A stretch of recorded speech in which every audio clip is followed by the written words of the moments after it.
299페이지 가산세라고 있는데 요거는 지금 연습은 안 할 거예요. 이거 시험 문제에 잘 나오거든요. 근데 옛날에는 진짜 잘 냈었는데 요즘엔 좀 덜 내요. 근데 왜 덜 내냐면은 시스템이 좋아져서 가면 갈수록 가산세 낼 확률이 줄어들어요.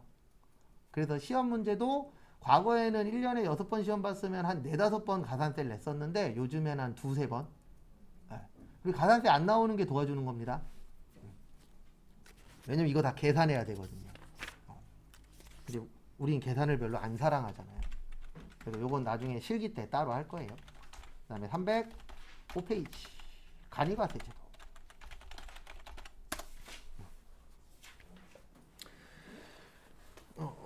그래서 여기는 나오면 100% 이론이에요. 실기는 낼 수가 없어요. 왜냐면 간이과세자 누구만 돼요?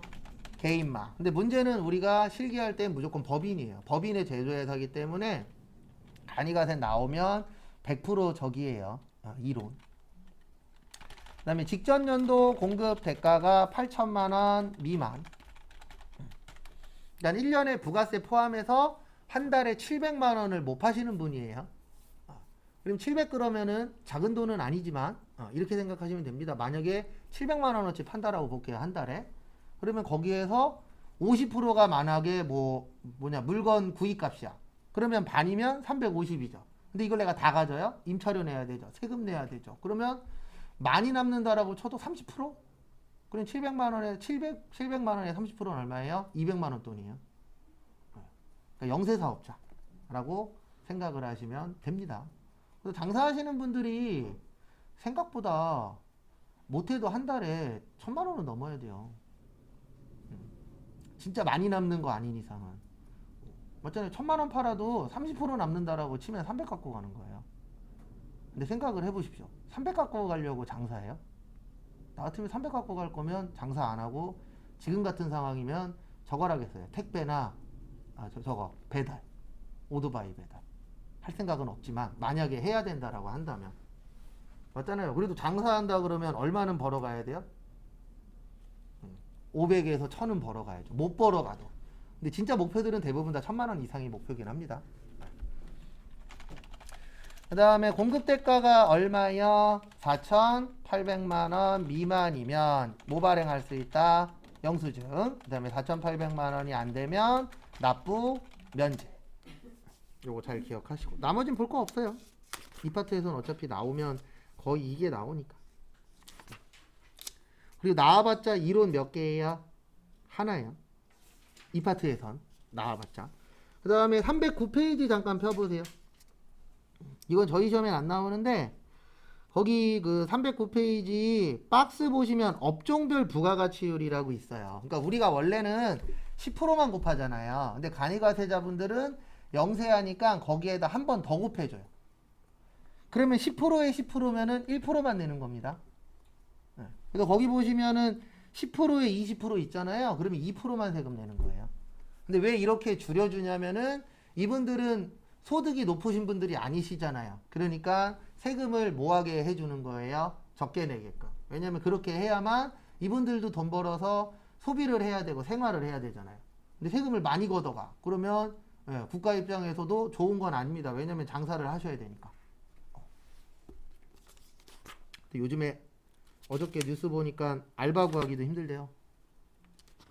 우리가 알바 구하는 게 힘든 게 아니고 알바 자리는 있는데 사람이 안 온대요. 식당 특히. 왜냐면 힘드니까. 안 갈라 그러죠. 특히 젊으신 분들은 호프집이나 뭐 이런 데는 가지만 식당이 힘들긴 해요. 뭐 치우고 뭐하고 막 해야 되니까. 그래서 요즘 알바 10,000원에 뽑는데 잘 안 온다고. 그럼 방법은 하나밖에 없습니다. 올려야죠. 뭐 알바비를 12,000원, 13,000원 이렇게 올 때까지 올려야죠. 그 다음에 314페이지 이제부터 소득세 볼 거예요.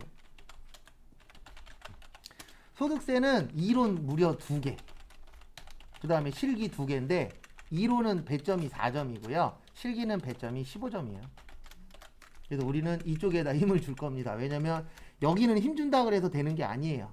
겁나 넓은 데에서 무려 몇 개 나와요? 2개 나와요. 그래서 복불복이에요 약간. 그 다음에 실기는 4개 중에 2개 나와요. 문제가 네 가지가 있거든요. 그 중에 몇 개 나와요? 두 개 나와요. 그래서 이쪽은 할만해요. 근데 부가가치세도 실기에서 두 개 나오는데 거긴 15가지 중에 두 개 나와요. 그래서 어려워요. 왜냐면 사람들마다 잘하는 게 있고 못하는 게 있잖아요. 그게 확연히 갈리는 곳 중에 하나지요. 근데 요 동네는 할만해요. 왜냐면 4개 중에 2개 나오면 거의 다 나온다라고 보면 되잖아요. 그래서 소득세인데 앞에 잠시만 봐주십시오. 소득세 종류 외우셔야 돼요. 근데 그거 전에 원래 소득세 그러면 두 가지가 있어요. 개인소득세가 있고 법인소득세가 있는데 우리나라는 소득세 그러면 개인소득세예요. 법인세 그러면 무슨 소득세예요? 법인소득세. 이렇게 이제 나누어집니다. 근데 저희가 보는 거는 개인소득세예요. 참고로 전산세무 1급이 법인소득세예요. 법인세. 박 터져요. 저도 자격증 갖고 있지만 합격률은 한 자리예요. 한 5%에서 10% 사이. 좀 쉽게 나올 때에는 뭐 20%도 나오기도 하는데 평균 내면은 한 자리예요. 저 붙을 때에도 7%인가 6%인가. 저는 월급 올려준다 그래서 땄어요. 제가 학교 다닐 때 전산세무 1급을 69점으로 떨어졌거든요. 난 안 딸 거야. 아우 짜증나. 그래서 안 따고 있다가 원장님이 자격증이 필요하대. 한번 봤죠. 도둑 공부했어요. 여러분들 기출문제 풀 때 몰래 기출문제 보고. 왜냐면 문제 유형은 다 아니까 이제 답만 구하는 것만 딸딸딸 외우면 되니까. 그러고 가갖고 봤는데 생각보단 점수 잘 나왔더라고요. 82점 나왔나? 근데 이제 원장님하고 앉았죠. 얼마 올려줄 거냐. 원장님은 당연히 적게 불렀겠죠. 한 장 올려주겠다. 10만 원. 난 안 된다. 2장 달라. 그래서 누가 이겼어요? 내가 이겼죠. 그게 참고로 여기 온 지 3개월 됐을 때. 그러니까 항상 우리가 갑을이라 그러잖아요. 내가 갑 됐을 때 올려야 돼요. 지금은 을이니까 깨갱하고 가만히 있지만 그 당시에는 갑이었었죠. 왜냐면 전산세무 1급 근데 수업은 안 할 거예요. 왜냐면 해본 결과 내가 제일 싫어하는 눈빛이어갖고 제가 제일 싫어하는 눈빛이 저 인간 뭐라고 떠드는 거야 이 눈빛이거든요. 근데 전산세무 1급은 처음부터 끝까지 그 눈빛이에요. 왜냐면 어려워요. 그 짧은 시간에 그걸 다 이해할 수 없어요. 다는 둘째치고 반도 이해 못해요. 전산회계 전산세무 2급하고 전산세무 1급하고는 하늘과 땅 차이에요. 그러니까 합격률이 완전 다르잖아요. 그래서 저는 그 수업은 내가 진짜 힘들고 이거밖에 수업할 게 없다. 그럼 그때는 하겠지만 웬만하면 전산세무 1급은 안 할 거예요. 근데 그 이유는 그 눈빛이 너무 싫어요. 진짜로. 그러니까 그런 거랑 똑같은 거예요. 자녀분들 계시잖아요. 자녀한테 뭐를 가르쳤는데 얘가 1년 내내 멍 때리고 있어. 그리고 맨날 물어봐. 이게 뭐예요? 1년 내내 그러면 어때요? 내가 뭐 하고 있나 그런 생각 들잖아요. 그래서 저는 안 해요. 그거는 웬만하면. 그래서 소득세는 이렇게 세 가지로 나누어져요. 종합소득세, 퇴직소득세, 양도소득세. 이거를 분류과세라 그래요. 나누어서 세금 낸다. 그래서 무슨 과세요? 분류과세.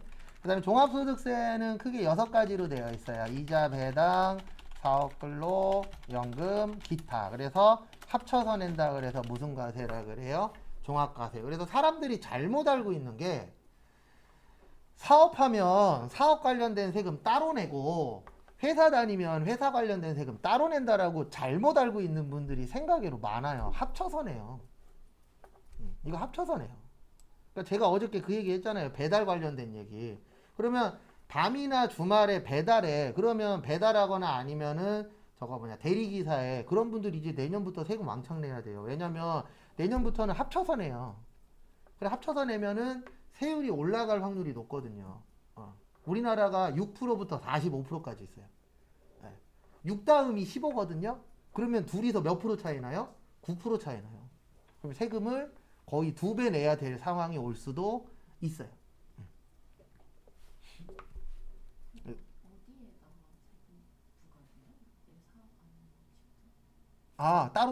따로인데 일단 근로는 직장에서 하는 거고 그 다음에 5월 달에 신고할 때 근로하고 사업하고 합쳐서 신고하는 거예요. 그래서 종합소득세 신고는 5월 달이에요. 매년. 그래서 그때 합쳐서 세금을 내는데 본인이 생각한 것보다 많이 나올 거예요. 왜냐하면 합치면은 무조건 늘어날 수밖에 없는 구조라. 그래서 그게 싫어. 그러면은 돈 안 벌어야죠. 뭐. 그런 분들이 있어요. 왜 세금 많이 떼가냐고. 그렇게 되어 있어요. 그래서 고소득자들이 세금 많이 내잖아요. 최고 세율이 45%라니까요. 근데 45% 내려면 한 2, 30억 벌어야 돼요. 몇 프로 안 돼요. 웃긴 게 뭐냐면 그런 거 뉴스에 나오잖아요. 아니면 인터넷에 뜨잖아요. 여러분 댓글에 뭐 이렇게 많이 떼냐. 그렇게 많이 떼는 돈 몇 놈 되지도 않아요. 그럼 먹고 사는데 지장 있어요? 없어요? 없어요. 나 그만큼 좀 냈으면 좋겠어. 나는 50% 내도 괜찮으니까. 맞죠? 그런 사람들은 죽을 때까지 먹고 사는데 지장 없는 사람들이 회사에서 월급으로 몇십억씩 받는 사람들인데. 아, 그렇죠. 근데 되게 걱정을 해줘요. 우리나라 사람들. 어저께 또 저거 떴던데. 못 떴냐면은 저거 나왔더라고요. 백수인데, 백조인데, 여자분. 차 끌고 다닌다고. 비싼 차. 근데 마지막에 나왔죠. 금수저라고. 그 사람들이 왜 저런 사람을 걱정해 주냐고. 네. 어차피 부모 잘 만나갖고 먹고 사는데 지장 없고. 말이 백조지. 그런 애들은 죽을 때까지 돈 안 벌어도 사는데 크게 지장 없어요. 카푸어라고 나왔는데. 예. 물려받은 집이 있는 거죠. 이렇게 나누어 낸다 그래서 분류과세고 요거 외우셔야 돼요. 종류 6가지. 그래서 합쳐서 낸다 그래서 무슨 과세요? 종합과세. 그 다음에 분리과세라고 있어요. 요거는 이제 원천징수로 과세가 끝나는 겁니다. 대표적인 게 일용직하고요. 복권당첨금. 그래서 일용직 가서 일하시면은 일당 받잖아요. 그 일당 받기 전에 세금 관련된 거 다 띄고 받는 거예요. 그러면 더 이상 세금 낼 거 없어요. 그 돈과 관련돼서는. 그 다음에 복권 당첨되잖아요. 1등 당첨되면 거기 농협 가시면은요 1등 당첨금 줘요. 근데 그거 줄 때 다 줘요. 세금 띄고 줘요. 세금 다 띄고 줘요. 그러면 그 돈 관련돼서는 이제 세금 낼 거는 없어요. 그 다음에 뭐 물건을 사거나 하면 뭐 부가가치세나 집을 사거나 그러면 취득세 내는 건 당연한 거니까. 근데 그 돈 관련돼서는 마무리가 다 됩니다. 그걸 무슨 과세라 그래요? 분리과세. 그래서 거기 교재 314페이지 잠깐 보도록 하겠습니다. 그래서 소득세는 자연인이 얻은 소득에 대하여 자연인에게 부과되는 조세인데 그냥 개인이라고 생각하시면 돼요. 그래서 예전에 이런 광고 있었잖아요. 폭포수에서 폭포 맞으면서 나는 자연인이다. 그런 광고 있었어요.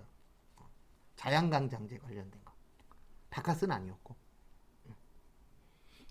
그 다음에 소득세의 특징 보시면 소득세는 국세입니다. 누가 갖고 가요? 국가가. 그 다음에 직접세예요. 이게 무슨 뜻이냐면 내는 사람도 갖고 신고하는 사람도 똑같다. 그래서 무슨 세라 그래요? 직접세.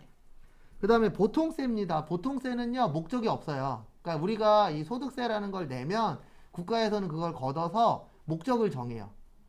이걸 복지에 쓸 것이냐, 도로하는 데 쓸 것이냐, 그런 세를 보통세라 그래요. 그 다음에 뭐 교육세, 농어촌 특별세 이런 거 있죠. 그런 거는 목적세라 그래요. 그거는 아예 거둘 때 목적이 정해져 있는 거예요. 그래서 만약에 농어촌 특별세야 그러면 농어촌 분들을 위해서. 그 다음에 교육세야 그러면 교육에만 써야 돼요. 그거 딴 데 쓰면은 법 위반되는 거예요. 근데 이런 건 시험에 안 냅니다. 왜냐면 무려 2문제 나오다 보니까 거의 안 내더라고요. 그 다음에 우리나라는 신고납부 제도예요. 그래서 날짜만 정해주고 그 날짜에 맞춰서 뭐 하는 거예요? 신고하는 겁니다. 그래서 사업하시는 분들도 대부분 세무사 사무실을 쓰거나 아니면 사업 시작하기 전에 세금 관련된 걸 어느 정도 확인을 하죠. 근데 왜 해야 돼요? 내가 몇 월 며칠 날 세금 내는지 알아야 되잖아요. 그러면 내가 직접 할 거냐 맡길 거냐도 정해야 되고. 그건 규모에 따라서 달라요. 참고로 규모가 되게 작아. 그러면 필요한 영수증 들고 세무서 가면요. 신고할 때 세무서에서 다 도와주는 분들이 있어요. 그분들한테 서류 주면 그분들이 거기 데이터에 맞춰서 다 넣어요. 근데 이런 분들은 대부분 간단한 분들, 영수증도 몇 장 없고 총 금액 있고 그런 분들은 세무서에서 아예 해줘요. 대부분 알바생. 뭐 그런 분들은 이제 직원인 경우들도 있고. 왜냐면 거기 안에는 세무사는 없어요. 공무원 아니면 이제 알바로 오신 분들. 근데 이제 알바생들은 대부분 안내만 하고 거기 공무원들이 이제 입력해주는 건데 간단한 입력들만 해주는 거고 복잡한 거는 영수증 막 이런 거 잔뜩 주잖아요. 그러면 가까운 세무서 사무실 가셔서 맡기시라고. 왜냐면 그렇게 많은 건 못 해주고 뭐 몇 장 안 되는 것들 있잖아요. 간단하게 할 수 있는 분들, 그런 분들. 왜냐면 진짜 영세하거나 어르신들 중에 진짜 되게 조그맣게 하시는 분들은 신고할 것도 몇 개 없어요. 그런 분들 거 이제 대리로 해주는 거고. 왜냐면 그 정도 서비스는 국가에서 해줄 수 있잖아요. 근데 뭐 막 몇백 장씩 들고 와갖고 이거 해달래. 그런 건 가까운 세무서 사무실 가서 맡기시라고. 그렇게 되어 있는 거죠. 그리고 금액이 너무 큰 것도 세무서 사무실에 맡기시라고. 대부분 짜잘한 거, 뭐 세금이 나와도 몇만 원, 아니면 뭐 환급 받거나 뭐 이런 것들은 도와주시긴 하세요. 그래서 궁금하시면 저기 부가가치세 신고하거나 할 때 그 날짜 맞춰서 한번 가보세요. 세무소. 그러면 가보면은 거기 있어요. 해주는 데들 다. 그 다음에 거기 5번 보시면 우리나라는 소득 원천설에 의한 열거주의 과세 방식과 유형별 포괄주의인데요. 그 열거주의가 뭐냐면 이 내용이 없으면 세금 안 내도 돼요. 그래서 비트코인이 지금까지는 세금을 안 냈었던 거예요. 왜냐면 법이 없었거든요. 근데 이제 내년부터는 내요. 왜냐면 법에서 만들었거든요. 그래서 올해 언제더라 10월 달인가 9월 달에 비트코인 그 상장된 그 거래소들 난리 났었잖아요. 없어지냐 뭐하냐. 근데 그게 왜 그러냐면은 세금을 걷어야 되는데 거두려면은 이게 누구하고 거래한 건지를 알아야 되잖아요. 그래서 그런 시스템들이 없는 데들은 다 퇴출시켜 버렸죠. 왜냐면 금융실명제라든가 이런 걸 다 해서 이 사람이 이 비트코인을 얼마 갖고 있고 얼마치 팔아서 얼마 벌었다 이걸 국세청에다 다 데이터를 넘겨야 되거든요. 그런 게 되는 데들은 남겨져 있는 거고. 근데 그걸 한 이유는 딱 하나예요. 어떻게 보면 이제 비트코인도 세금을 뭐 하겠다? 걷겠다. 그러면 결론적으로는 국가에서도 뭐 아니라고는 얘기하지만 어느 정도 인정을 하는 거예요. 이것도 이제 가치가 있다 없다? 있다라고. 있다라고는 얘기는 하지만 이것도 어떻게 보면 투기고 문제가 발생할 수 있으니까 국가에서는 인정을 안 하는 것처럼 얘기는 하는 거죠. 왜냐하면 인정을 해버리면 또 그때부터 사람들이 더 몰릴 테니까. 그래서 어저께 뉴스에 또 나왔잖아요. 오징어 코인. 오징어 코인에 투자해갖고 다 날렸다고. 바보들 많아요. 다 일확천금 받을 것 같죠. 그러면 왜 대기업이 그런 거 안 하냐고요. 맞잖아요. 쉽게 생각해보면 돈 될 거면 대기업이 덤벼요, 안 덤벼요? 덤비죠. 근데 비트코인에 덤비는 대기업들이 있어요, 없어요? 없어요. 그냥 사기는 사죠. 사긴 사는데 본인들이 안 만들어요. 왜요? 이게 앞으로 어떻게 될런지 모르는 거에 전 재산을 걸 수는 없잖아요. 잘못되면 다 물어내야 되는데. 제가 봤을 때 돈이 진짜 될 거면은요, 덤벼요. 대기업들이 뭐 바보들도 아니고. 근데 중요한 건 대기업이 덤비면 이미 늦었죠. 그래서 열거주의예요. 그래서 열거가 없으면 안 해도 되는데 유형별 포괄주의라고 있는데요. 이 포괄주의는 이자하고 배당이에요. 그래서 이자 소득하고 배당 소득은 비슷하면은 뭐 내라? 세금 내라. 이렇게 되어 있어요.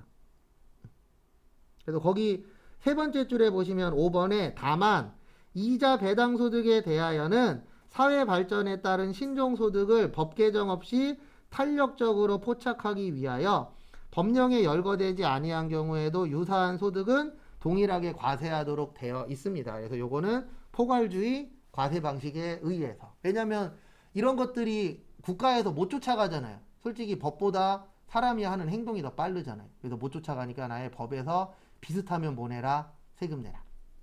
근데 비트코인은 이쪽이 아니기 때문에 세금을 못 걷었었죠. 그래서 앞으로 이제 비트코인으로도 과거보다는 대박이 날 수가 없어요. 근데 뭐든지 다 그래요. 로또 복권도 처음에 당첨된 사람들은 뭐 몇십억, 몇백억 받아갔잖아요. 지금은 평균 10억에서 20억 사이고. 뭐 간혹가다 20억, 30억도 나오긴 하지만 평균 보면 10억에서 20억. 큰 돈입니다. 근데 과거하고는 이제 화폐 가치가 다르잖아요. 그 당시에 100억으로 만약에 강남에 집을 100채 샀어. 그럼 지금 20억으로 강남에 집을 뭐 2채 정도 산다. 이런 식이잖아요, 솔직히. 네, 화폐 가치가 다르니까. 그래서 뭐든지 다 타이밍이에요. 네, 뭐든지 다. 하나도 빠짐없이. 네, 결혼도 타이밍이고. 전 못 갈 뻔했는데. 네. 참고로 저는 부모님하고 얘기 다 해놨었어요. 40살까지 장가 못 가면 우즈벡 다녀오겠다. 허가까지 다 받았었어요. 진짜로.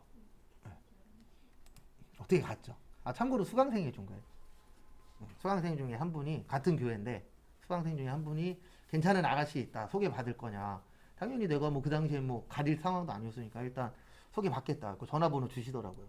그래서 3월 1일 날 만나서 10월 17일 날 결혼했죠. 10월 19일 날. 7개월 만나. 3개월 만에 상견례 했죠. 정신 차리기 전에 모셔야죠. 나이 들면 들수록 결혼하기 힘든 게 그거 있잖아요. 정신 차리면 안 가려고 해요, 다들. 그러니까 눈에 콩깍지 조금 씌었을 때 빨리빨리 해갖고 앞뒤 구별 못하게 해갖고 끌고 와야지. 어렸을 때 가는 거 아닌 이상은 제가 봤을 때 30살 넘으면 그 다음부터는 이게 연애를 전투적으로 해야 돼요. 듣는 현실도 너무 많고. 그러니까 1년에 한두 개씩 계속 늘어나잖아요, 조건이. 누구 싸워서 이혼했대. 그러면 안 싸울 만한 사람. 누구 술 먹고 때렸대. 그러면 술 안 먹는 사람. 막 이렇게 조건이 계속 늘어나요. 그러니까 나이 들면 결혼 못 해요. 근데 그게 딴 게 아니고 내 조건도 늘어나고 상대방도 나를 보는 조건이 늘어나잖아요.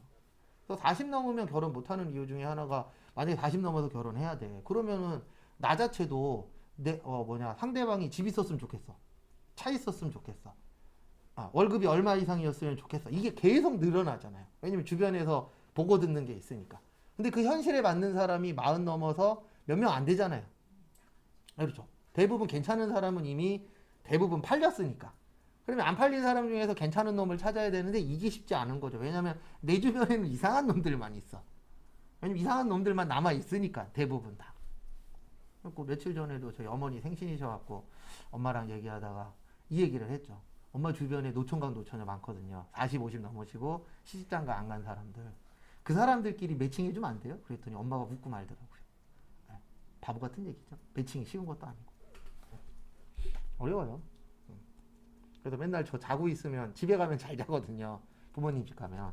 그러면 맨날 엄마가 와이프 손잡고 그 얘기 한대요. 우리 아들이랑 결혼해줘서 고맙다. 다 똑같아요. 저도 처갓집 가면은 우리 딸이랑 결혼해줘서 고맙다. 그건 아니고 우리 처남들이 그러죠. 우리 누나하고 결혼해줘서 고맙다. 왜냐면 방랑벽이 있었던 분이셔라. 맨날 돌아다니고 약간 그런 게 좀 있었어요. 결혼하고 나서 그 얘기하긴 하더라고요. 자기는 하도 돌아다녀갖고 이제 안 돌아다녀도 된대요.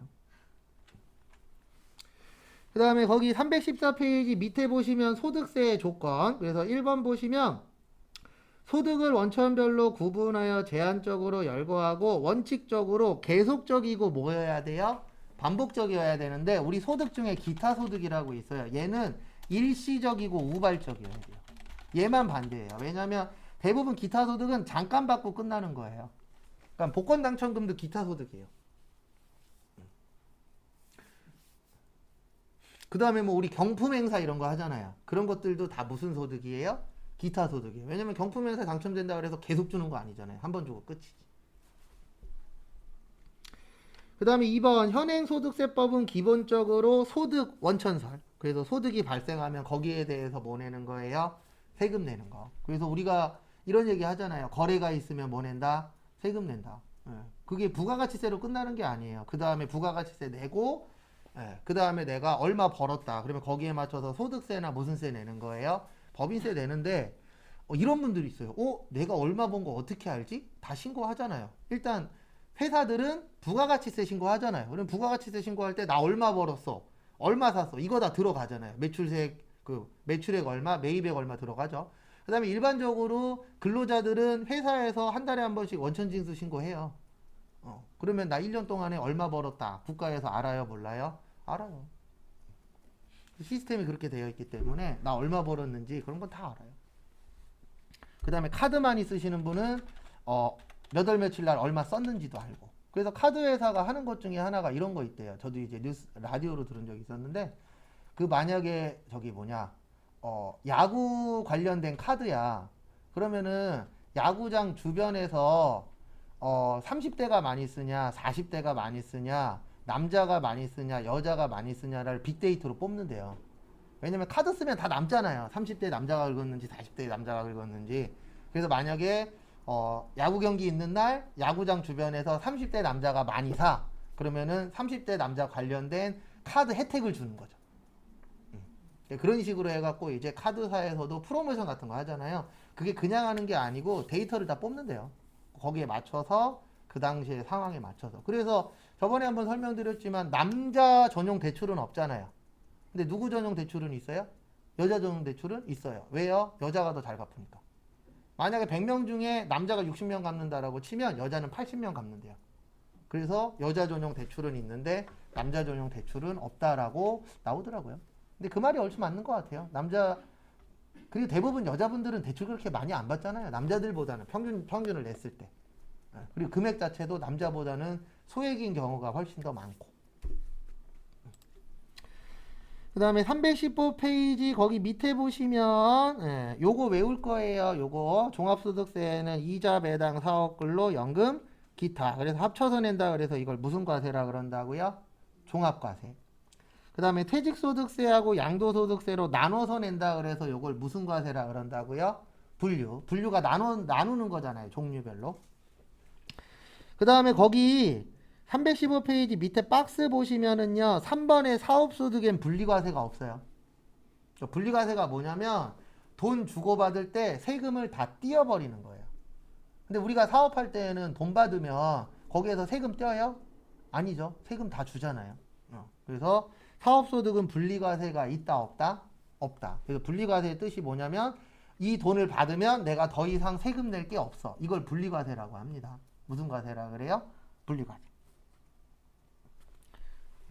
그래도 참고로 우리 통장에 이자 찍히잖아요. 이자 찍히면 끝이에요. 더 이상 그거 관련돼서 세금 낼 게 있어요? 없어요? 없어요. 왜요? 분리과세라. 근데 여기에서 말하는 거는 금액이 작을 때예요. 금액이 크신 분은 따로 신고해야 돼요. 이 기준값이 2천만 원이에요. 그거 아세요? 통장에 2천만 원 찍히려면 얼마 있어야 돼요? 10억 이상은 있어야 돼요. 근데 요번에 재난지원금 나왔었잖아요. 그 재난지원금 기준이 이자 2천이에요. 재난지원금 못 받는 기준이 여러 가지 있잖아요. 그 기준 중에 하나가 이자 2천만 원이에요. 이자 2천만 원이면 통장에 10억 이상 있어야 돼요. 왜냐면 많이 잡아줘야 2%니까. 근데 거기에서 또 세금 떼잖아요. 그러면 10억 이상이 있어야 통장에 2천만 원이 찍혀요. 근데 모르는 사람들은 통장에 돈 있는 게 1,000만 원 아니냐 또 이상하게 잘못 이해해갖고 어디에서 이상한 거 들어갔고 하여튼 귀에 걸면 귀걸이고 코에 걸면 코걸이다 보니까. 그리고 생각보다 그 재난지원금 못 받으신 분들 있잖아요. 대부분 소득 많은 거예요. 근데 이제 왜 그 사람들이 투덜투덜 되냐면 그분들 중에 집을 산 사람들 있잖아요. 그러면 실질적으로 이자 나가고 원금 상환하면 한 2, 300씩 나가니까. 그러면 솔직히 나한테 들어오는 돈은 소득은 많은데 거기에 비해서 내가 가져가는 건 어때요? 적다라고 느껴요. 근데 그런 거 안 빼면 그 사람들 소득 엄청 많은 거거든요. 근데 다들 어쩔 수 없어요. 내 호주머니에 들어오는 돈이 내 돈이라고 생각하는 거지 통장에 있다 빠져나가는 돈은 내 돈이 아니에요. 그래서 대부분 제가 알기로 집 갖고 계신 분들 있잖아요. 화장실만 내 거예요. 아니면 안방만 내 거거나 베란다만 내 거거나 대부분 누구 거예요? 은행 거잖아요. 제가 한 얘기 아닙니다. 이 얘기는 제 주변에서 한 얘기지. 자기는 화장실하고 베란다만 자기 거라고. 다 은행 거라고. 근데 거의 다 그래요. 왜냐면 5억이란 돈이 어디 있어요. 대기업 다녀도 5억 못 모아요. 솔직히 죽을 때까지 1억이라는 돈을 투자나 투기나 이런 거 말고 주식 이런 거 안 하고 순수하게 일만 해서 1억이라는 돈을 통장에 모아보고 죽는 사람이 반도 안 돼요. 맞잖아요. 1억이라는 돈이 작은 돈 아니에요. 1년에 1,000만 원 모으기 얼마나 힘든데요. 말이 1,000만 원이지. 쓸 거 다 쓰고 하면 돈 1,000만 원은 두대치고 500도 못 모으잖아요. 내가 쓸 거 다 쓰고 먹고 싶은 거 다 하고 하면. 근데 사람들이 어느 순간부터 1억 그러면 네 집 개 이름이야. 진짜 많이 변했어요. 1, 2억은 이제 돈도 아니고요. 월급 3, 400은 그냥 옆집 강아지 이름이에요. 3배가 4배가. 어느 순간부터. 그래서 결혼을 더 못하는 이유가 그것도 있어요. 우리 남편은 얼마 이상 벌어야 돼. 근데 그 이상 버는 사람이 몇 프로 안 되거든요. 대부분 원하는 게 한 3, 400은 원하잖아요. 근데 실제 3, 400이면은 거의 우리나라 평균치로 봤을 때 350인가 370이 평균치라고 그러거든요. 근데 중요한 게 평균치 조심해야 되는 게 1억 넘게 버는 사람도 있어요, 없어요? 있죠. 참고로 1억 버는 사람하고 2천만 원 버는 사람하고 평균 내면 6천이에요. 1억에다 2천 더하면 2명이니까 6천 있잖아요. 그러면 실질적으로 300 안 되는 사람이 훨씬 더 많죠. 저도 300 안 되고. 야간 뛰면 300 넘긴 하는데. 그래서 300 번다라는 것도 쉬운 건 아닌데 잘못된 건 아닙니다. 왜냐면 지금 물가가 비싸잖아요. 물가 비싸니까 뭐 요것저것 하다 보면은 300 넘어도 남는 게 많지 않죠. 네. 그래서 가면 갈수록 먹고 살기 힘드니까 결혼을 해요, 안 해요? 안 하죠. 그냥 나 혼자 살란다. 그래서 조는 나중에 외울 거고요. 그 다음에 316페이지 과세 단위. 과세 단위는 외워야 돼요, 우리. 거기에서 과세 단위가 아니고 신고납세주의 외워야 돼요. 죄송합니다. 거기 신고납세주의 보시면 우리나라는 5월 1일부터 언제까지요? 네, 5월 31일까지. 그래서 구조는 이렇게 되어 있어요. 1월 1일부터 12월 31일까지 돈 버신 거를 내년 몇 월 며칠이요? 5월 31일까지 신고도 하셔야 되고 뭐도 하셔야 돼요? 납부도 해야 돼요. 그래서 사업하시는 분들은 5월 달에 바빠요. 왜냐면 돈 더 벌어야 돼요. 뭐 내야 되니까요? 소득세 내야 되니까. 그 다음에 원천징수 제도. 원천징수라는 건 원천에서 세금 징수하는 거예요. 그래서 원천징수 제도라고 하는데 크게 두 가지가 있습니다. 예납적 원천징수가 있고 완납적 원천징수가 있어요. 이렇게 이제 크게 두 가지가 있는데 예납적 원천징수는 일반적으로 이거 얘기하는 거예요. 근로소득 같은 것들. 그래서 우리 근로소득은 뭐 하죠? 연말정산하죠. 이런 식으로 예납이라는 건 확정된 금액이 아니에요. 그래서 나중에 신고를 뭐 하셔야 돼요? 따로 하셔야 돼요. 아까 제가 이야기 드린 뭐 이자가 2천만 원이 넘어 이런 분들은 따로 신고를 하셔야 돼요. 왜냐면 그 국가에서 정해놓은 세율이 있거든요. 근데 그 세율은 일반적인 세율이고 그거보다 더 버시는 분들은 세금을 뭐 해야 돼요? 더 내야 돼요. 그래서 그런 분들은 이제 국가에다 뭐를 하셔야 돼요? 세금 신고를 5월 달까지 하셔야 됩니다. 그 다음에 완납적 원천징수가 요게 분리과세예요. 그래서 이거는 더 낼 게 있다 없다? 없다. 대표적으로 저희 시험에는 일용직하고 누가 나온다고요? 복권당첨금. 이런 분들은 이제 돈 받으면 땡. 더 이상 낼 세금 없어. 이렇게 되는 거죠.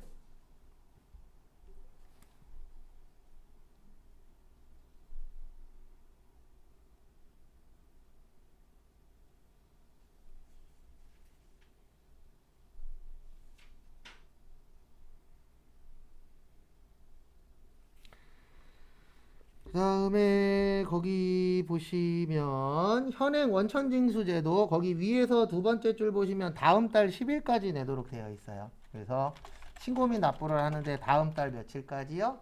10일까지. 그래서 참고로 다음 달 10일까지 해 주셔야 되는 게 4대 보험 신고 및 납부하셔야 되고요. 그 다음에 소득세하고 지방소득세 있죠? 요것도 근로소득세. 근로소득세 요것도 신고하고 납부를 하셔야 돼요. 그리고 근로소득세 그러면 요거 포함이에요. 지방소득세. 옛날에는 주민세라 그랬어요. 지방소득세라고 안 하고. 근데 주민세 그러면 그 주민이 약간 일본의 잔재가 있는 용어래요. 그래서 주민세라는 말 없애고 뭘로 바꾼 거예요? 지금은 지방소득세라고 표현을 합니다. 그래서 우리나라 용어 중에 그런 것들이 있잖아요. 일본의 잔재가 있는 것 같아. 그러면 없애죠. 그 대표적인 것 중에 하나가 국민학교였잖아요. 국민학교 안 하고 초등학교로 바꾼 이유가 뭐예요? 일본에 잔재적인 게 있는 것 같다. 그래서 없앴잖아요. 그래서 제가 알기로 어린이집인가 유치원도 바뀔 거예요. 나중에. 유아학교인가로 그렇게 이제 다 한다고. 왜냐면 그것도 일본에 잔재가 있는 용어라고 해서. 그리고 이제 앞으로 저것도 다 바뀌잖아요. 존칭도. 나 근데 존칭 바꾸는 거에 대해서는 좀 반대하는 사람 중에 한 명인데. 존칭하기 싫으면 그냥 안 하면 되잖아요. 근데 그걸 통으로 다 바꿔버릴 거라. 근데 난 그거 좋던데. 도련님. 나는 좋더라고요. 들을 때. 근데 어차피 도련님이라고 불러주실 분이 한 분밖에 없어요. 서방님 부를 때, 그러니까 남편의 동생을 서방님이라고 부르잖아요. 그렇죠. 그게 좀 이상한 거 같아요. 그러니까 조금 이상한 거는 왜 조금 서방님이라고 하는지 옛날부터 이제 그렇게 불렀었던 거죠. 근데 그걸 너무 갑자기 확 바꾸려고 하니까. 근데 얘기는 저는 그 중학교 때부터 선생님이 얘기했어요. 그런 국어 선생님 남자분이셨는데 그런 게 이제 그때는 진짜 남녀차별나 이런 얘기가 많지 않았고 그냥 평범하게 생각했을 때 종이 부르는 이름이랑 같다. 그래서 그냥 그러면 그분은 저기에 관심이 많았던 거예요. 과거사에. 왜냐면 그건 다 옛날 얘기니까. 거기서 따와서 근데 그런 것들도 일본 잔재도 솔직히 있긴 있으니까. 근데 갑자기 급속도로 바꾸는 건 좀 그런 것 같고 그냥 자연스럽게 바뀌게 냅두는 것도 괜찮을 것 같아요. 왜냐면 요즘 회사에서 과장님, 부장님 안 하잖아요. 외국계 회사는 옛날에 바뀌었고 무슨 님. 그래서 우리나라도 지금 바뀌고 있잖아요. 근데 그거는 자연스럽게 바뀌는 게 오히려 더 나을 것 같아요. 왜냐면 꼭 서방님이라고 안 해도 되잖아요. 그거는 서로 맞춰서 하면 되니까. 이름 안 불러요 그냥. 그렇죠. 아예 이런 경우들도 아예 있고. 안 예. 불러요. 아니면 뭐, 그 뭐냐, 결혼했으면 뭐 작은 아빠. 맞아. 예. 그렇죠. 예. 그러니까 그런 식으로 이제 하는 방법도 있으니까. 근데 국가에서 손대면, 명칭 손대면 이것도 혼란 오잖아요. 누구는 서방님이라고 부를 거고. 예. 어차피 그거는 손 대도 그렇게 갈 거니까. 그래서 손을 대지 말란 얘기가 아니고 그냥 냅두는 것도 그런 쪽은 돈 드는 거 아니잖아요. 제가 봤을 때 돈 드는 거나 좀 잘했으면 좋겠어요. 그래서 다음 달 며칠까지 신고한다고요? 10일. 그래서 월급이 10일인 회사들이 있는 거예요. 왜냐면 뭐 내고 주는 거라고요? 세금 다 내고. 그래도 10일 날 바빠요. 왜냐면 10일 날 이거 다 신고해야 되고 그다음에 월급 주는 회사들도 있잖아요. 10날 주는 회사 있고 뭐 25일 날 주는 회사들도 있긴 있지만. 그래서 저 예전에 세무사 사무실 다닐 때 제일 부러운 회사가 4대 보험을 회사에서 다 내줘요. 복지 차원으로 4대 보험하고 요 근로소득세도 있잖아요. 이것도 회사에서 다 내줘요. 거기 이직률 거의 제로에 가까워요. 왜냐면 바보 아닌 이상 알잖아요. 나 만약에 300 받아. 그래 다른 회사 가면은 260, 270 사이 받아야 돼요. 연봉이 아예 다른 거예요. 그러니까 연봉은 똑같은데 세금을 안 떼는 거죠. 아예 회사 자체에서 복지 차원으로. 그럼 그만 못 둬요. 그러니까 사람들 그만 못 두게 하는 방법은 복지가 좋든가 일이 편하든가 월급을 많이 주든가 그럼 못 그만둬요. 왜냐면 딴 데 가면 그거보다 적을 거 뻔하니까. 그거 한번 물어봤죠. 왔는데 없어 세금이. 왜 없어요? 그랬더니 자기는 복지 차원으로 안 걷는데요. 연봉을 올려서 주는 것보다 그렇게 해주는 게 기분도 좋을 것 같아요. 근데 그게 쉽지 않아요. 회사 입장에서. 왜냐면 딴 것 때문이 아니고 우리나라는 연도가 올라가면 올라갈수록 월급이 올라가잖아요. 그럼 월급이 올라가면 뭐도 올라가요? 세금도 올라가요. 그러니까 연봉이 매번 똑같다 그러면 지장이 없는데 우리나라는 일반적으로 1년차, 2년차, 3년차, 4년차 이렇게 올라가잖아요. 월급도 같이 올라가잖아요. 그러면 이제 월급 올라가면 세금도 어때요? 같이 올라가. 그럼 문제가 뭐냐면 이직률이 적어. 그래 나중에 사람들 월급이 다 셀 거 아니에요. 그러면 그거를 이제 감당하기가 쉽지가 않죠. 어느 정도까지는 감당을 하겠지만 이게 감당 어려운 상황이 올 수도 있죠. 그래서 그게 어려운 거죠. 회사에서 그게 좋은 거라는 건 알죠. 왜냐면 지금 이야기하신 것처럼 다른 사람이랑 만났는데 똑같은 연봉 3천이야. 근데 나는 통장에 250 찍히고 얘는 210만 원 찍혀. 그러면 당연히 내가 더 우위고 내가 더 좋은 회사 다니는구나. 이런 건 아는데 그게 쉽지 않아요. 왜냐면 우리나라는 연도가 지나면 지날수록 올라가니까. 그래서 나중에 바뀔 거예요. 지금도 이제 바꾼다라고 얘기는 계속 나오는데 쉽게 바꾸진 못할 건데 이제 능력제로. 나이가 있어도 능력이 없어. 그러면 월급 적게 주는 거고. 나이가 젊은데 능력이 있어. 그러면 월급 많이 주는 거고. 공무원부터 바뀔 거예요, 아마. 왜냐면 국가에서 뭐 시작하면 어디부터 1차예요? 무조건? 공무원부터 1차죠. 그럼 아마 저기 하기 전에 공무원 단체에서 데모할 거예요. 그러면 사람들은 뭐라 그럴 거예요? 바꿔야지 너네 일도 안 하잖아. 근데 진짜 일 열심히 하시는 분들 있어요. 근데 문제는 뭐냐면 일 열심히 안 하는 사람이 내 눈에 많이 보여요. 그래갖고 지금 동사무소 아니잖아요. 행복복지센터인가 그러잖아요. 그거 처음 바뀌었을 때 갔어요. 과연 내가 행복할까? 등본 띄러? 근데 뭐 똑같죠. 뭐 여기 있는 사람 등본 띄는 사람은 겁나 바빠. 저기 뒤에는 또 한숨 지고 이러고 있어. 아니면 인터넷 하고 있어. 핸드폰으로 게임하고 있어. 그거 보면 뭘 행복해요. 행복하게. 그런 사람 볼 때마다 무슨 생각하는 거예요? 이놈의 공무원들은 없어져야 돼. 근데 바쁜 사람 있어요. 저희 천암도 공무원이라 그랬잖아요. 툭하면 일요일날 출근해요. 근데 어쩔 수 없어요. 왜냐면 부서마다 다 다른 거는 있으니까. 근데 우리 눈에 가장 많이 보이는 데가 복지센터잖아요. 동사무소. 근데 가면 행복해요? 난 거기 갈 때마다 짜증만 나던데. 바쁜 사람만 바빠. 요쪽만. 등본 띄는데 막 이쪽만 바쁘고. 아니면 저쪽 이제 복지 그쪽 관련된 사람은 바빠. 나머지는 띵까띵까 놀고 있어. 그러면 자기들은 또 안 놀고 있대. 근데 놀고 있잖아요. 솔직히 회사 가도 놀고 있는 사람 있어요? 없어요? 있어요. 어딜 가나 다 그런 사람은 있으니까. 그런 거 볼 때마다 좀 슬프긴 하죠. 그 다음에 잠시 쉬었다가 저기 40분에 317페이지 볼 겁니다.